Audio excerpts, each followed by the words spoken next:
Hi, Joanna and Bill. So I was looking at the different options. I don't think United Healthcare is a good option. It's more for under age 65.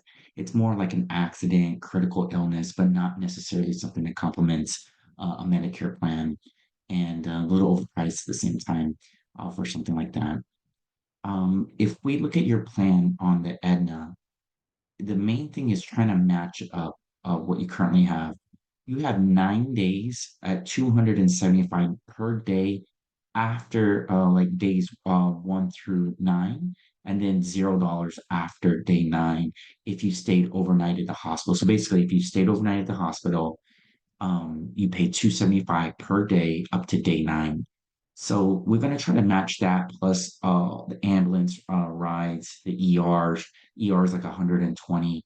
And then once we match all that, I'm going to move this to the side, and then I'm going to pull up another quote here.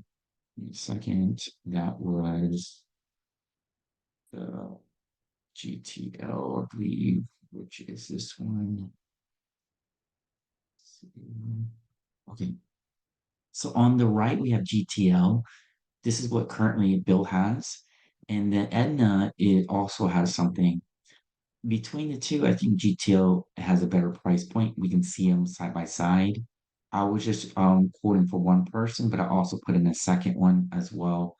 Price went up a little bit. So Bill's already on this. He's got it at $55, but he doesn't have the full package.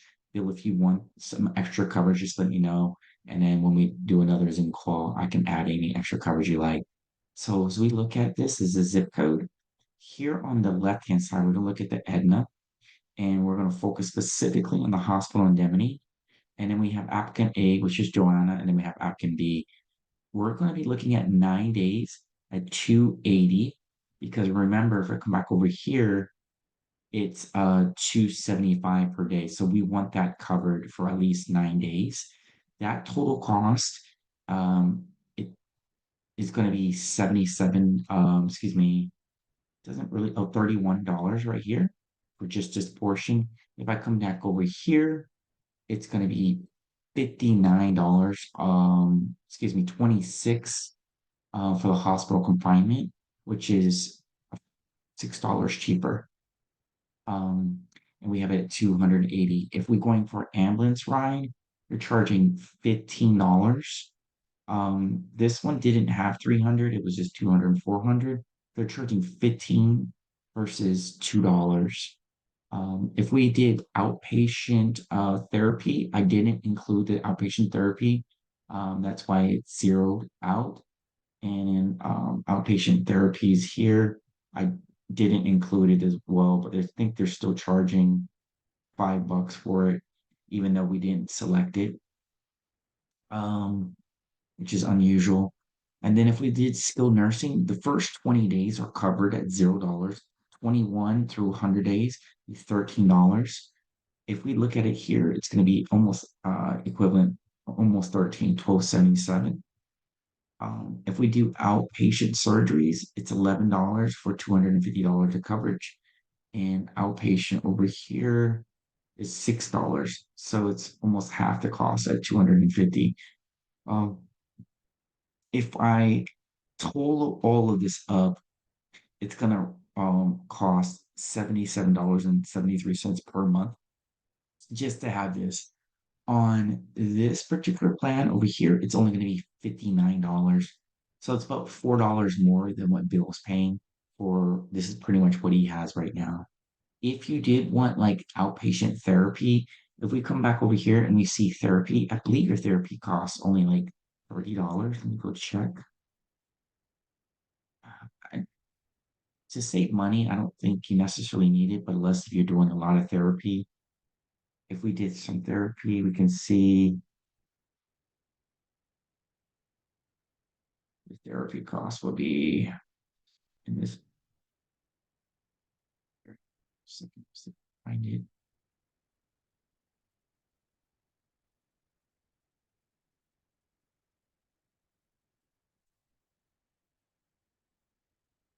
Okay, so yeah, it's $30 for outpatient therapy and for mental or physical health, like rehab. I don't know why it's not moving down, but it's about $30 for that. If we look over here, if we wanted to add something like that, we're looking at 15 days for $50 extra coverage. You're looking at around extra $6. So if you want to write these numbers down, you can. You don't need days 1 through 50 on option one. If you want it like lump sum cancer, I did include that. It's going to be additional $10. And then that if you did get cancer, you can get it again. It'll be 100%. It's a 2,500 is what we're looking at. And let me